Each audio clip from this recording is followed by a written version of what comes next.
Next, we would like to invite our guest speaker, Dr. Aldo Manos. We met Dr. Manos in Sweden last year for the Stockholm Plus 50 conference.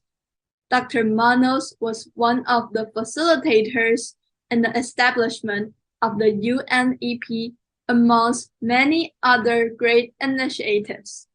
So it was a great honor to meet him at the conference and of course for today's discussion.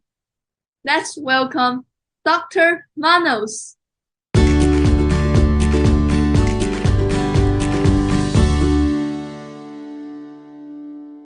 And a big welcome and hello to Dr. Aldo Manos, former UNEP director. It's an honor to meet you again, Dr. Manos. It is my pleasure. It's my pleasure. I personally had the honor of meeting and seeing Dr. Manos in Stockholm Plus 50 at the conference in 2022, where Dr. Manos rang the bell of world peace and love. He was the 408th bell ringer in the world. And here is his wish to share with everyone. He wished for peace, the most important objective and the most difficult. And I remember there, Dr. Manos shared many memories of how the UNEP started and where we were now in the future of what we can do. So today we're going to have a wonderful discussion to hear more from Dr. Manos. First question, very important, Dr. Manos, what do you think is the most beautiful part of Mother Earth? Now, I think that this question is unfair. Because to me, every part of the world, at every latitude, nature has achieved by itself a perfect balance between the climate and the resources, so that it's only man who has started messing up with this perfect equilibrium. I have witnessed the fury of the Atlantic Ocean when once I was crossing it on a ship. I saw the sand desert in Libya, in Oman, and whenever there are no man footsteps, the picture is everywhere perfect. So I will not choose the best. I think the whole of Mother Earth is beautiful. That is very true. All of it is very beautiful and many things we can learn from. There are so many details in nature, in Mother Earth that are so powerful and beautiful on its own. Dr. Manos, and you talked about your history, what you have seen. So what do you think with your expertise and history with the establishment of the UNEP, how has our Earth transformed and what is our next step as humanity together? Mm-hmm. Well, the Earth has been transformed rather visibly and even more during the last century, more than during most of the previous centuries taken together, right? And I feel that I must apologize for myself and for the people of my generation, because we did damage the environment more than all the previous generations. Of course, we were told and we believed in those days that the man who killed an elephant was a hero, not a criminal.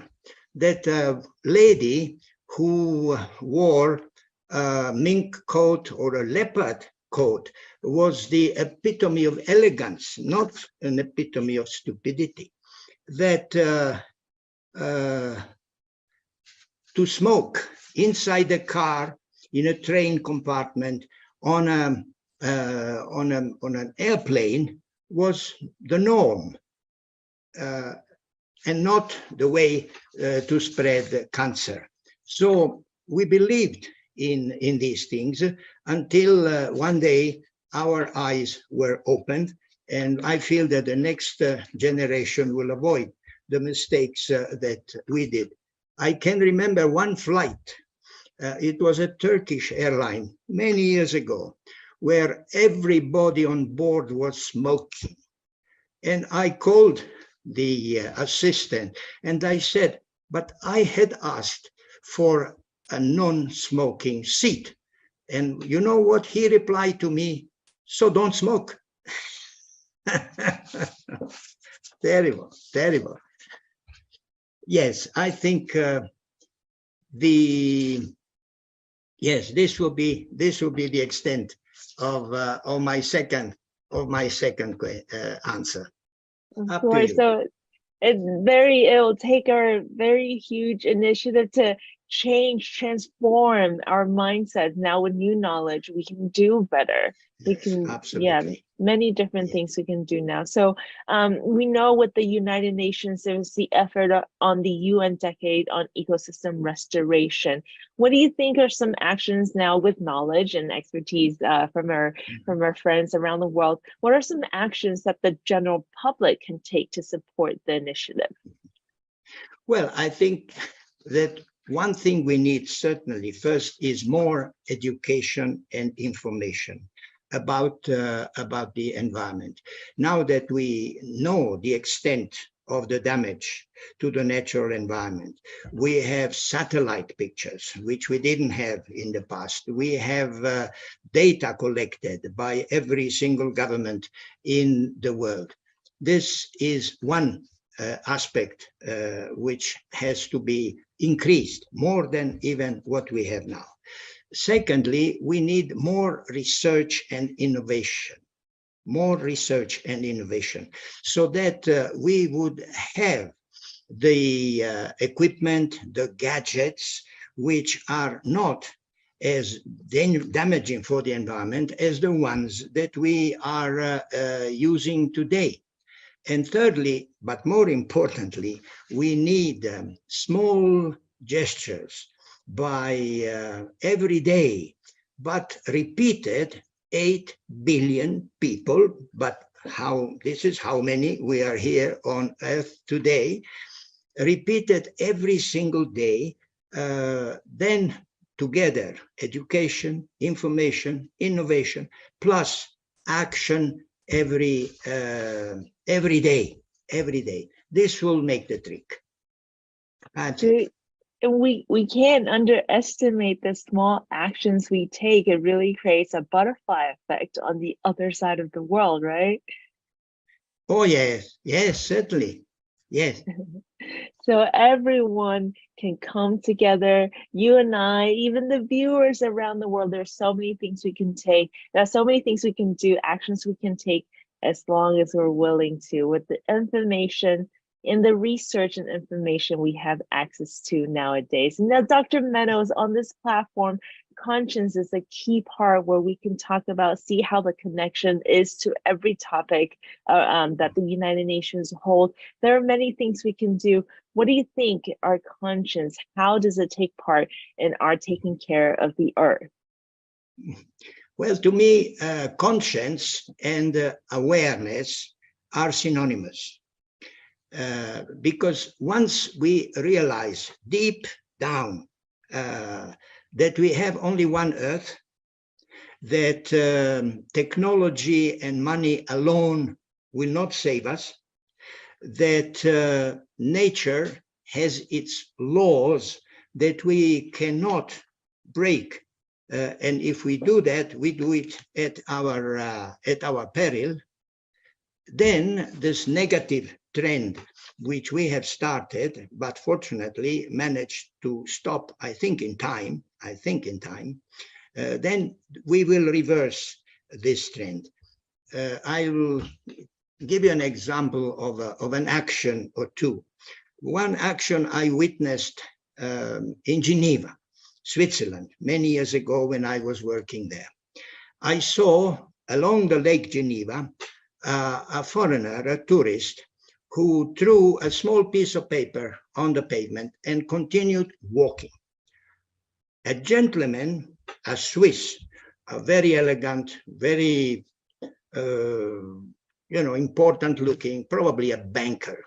He picked up the piece of paper, ran after this tourist, touched him on the body and said, "Sir, I think you lost this." And the gentleman looked at him surprised and says, "Oh, thank you, but I don't need it." And you know what the Swiss replied? "Neither do we." And he pushed it in his hand. And this was a lesson to me, that we need the courage of our convictions. I've never stopped a person from doing something wrong, because the reaction is usually mind your own business, and sometimes even worse. But this Swiss banker had the courage of his conviction, and he said in French, in Geneva, "Nous non plus," no, neither do we.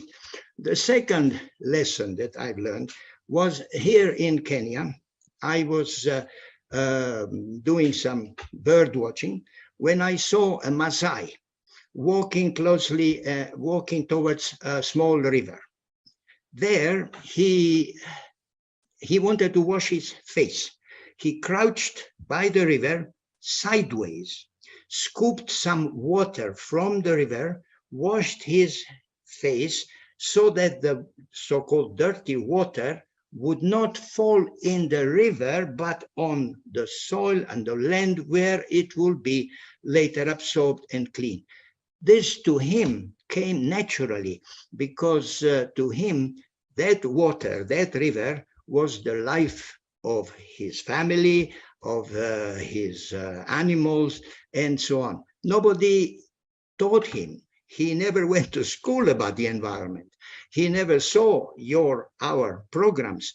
But to him, because he was in such close contact with nature, this action came natural. And I took the lesson.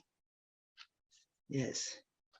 Dr. Manos, those two stories just came together beautifully. A lesson, for a reminder for all of us. Actually, as you were talking about your memories, these reminded me of something that Dr. Hong had said during one of the workshops where we talked about conscience, and someone had asked, beyond this room where we love the conversation, everyone's enjoying it, they agreeing with it, how can we take this idea out to a place where perhaps education is not as established? And Dr. Hong answered, back in the days when our grandparents, when perhaps did not receive the most education as we see today, but they knew what the right thing to do was. So your story aligns with that. Perhaps it's not just about information and education, but also taking the time to appreciate what we have already from nature. Absolutely. Yes, absolutely. So the courage is within all of us. We need perhaps just some time every day to reflect inward and then find that strength and do the right thing and also learn from nature. So Dr. Manos, last question for today. Perhaps it will bring inspiration to others, but most importantly for ourselves. So what is your most sincere wish for our dear Mother Earth? Well, I think that the choice of the words here is very important. You speak of Mother Earth. The UN Environment Program, when it was started in 1972, the General Assembly, in establishing UNEP as an organization, also established 5 June, the opening of the conference in Stockholm, as UN Environment Day. This did not pick up any speed. Why? Because the word environment in itself is too generic. As someone said, environment is everything but me. Now, this is everything, too much, too confusing. So when Bolivia came with the idea in the General Assembly to establish Mother Earth Day, that touches us because we all know what we owe to our mother, how we should treat our mother, and we need to touch her, we need to hug our mother. This applies also to Mother Earth. And unfortunately, I see a problem because the majority of the world population nowadays lives in cities. It's urbanized more than the, for people who live in cities, they miss the touch with nature. You know, we live inside an apartment, a school, an office, wherever we move, we are not in touch with nature. It may snow outside. To us, snow is not a beautiful blanket that covers the earth. It is to us a dirty slush which must be removed from the streets as soon as possible. We lack this personal contact, this physical contact with our Mother Earth. We should, you know, if you ask a person, have you ever plucked an apple from the tree? And they will say, no, we pick it up at the supermarket. But if you take it from a branch of a tree, you will realize that Mother Earth is feeding you. If you take it up at the supermarket, you think it's your credit card that pays for it. See, so this is the what I think the closer link with nature. When people go to the beach nowadays, they are surrounded by thousands and thousands of other people. So this is not a contact with her. When even you walk up on a mountain path, you are almost never alone. There are people in front of us following you. So nature becomes just a backdrop for what you would normally do under any circumstances. We need to reestablish this contact. We need to hug our Mother Earth and respect her, and then we will be loved back, as all mothers do. Thank you. Thank you, Dr. Manos. So perhaps as a part of the celebration of International Mother Earth Day this year, all of us could take time to be with Mother Nature, to hug Mother Nature, find its power, and give back to Mother Earth as much as it has been giving us, nourishing us.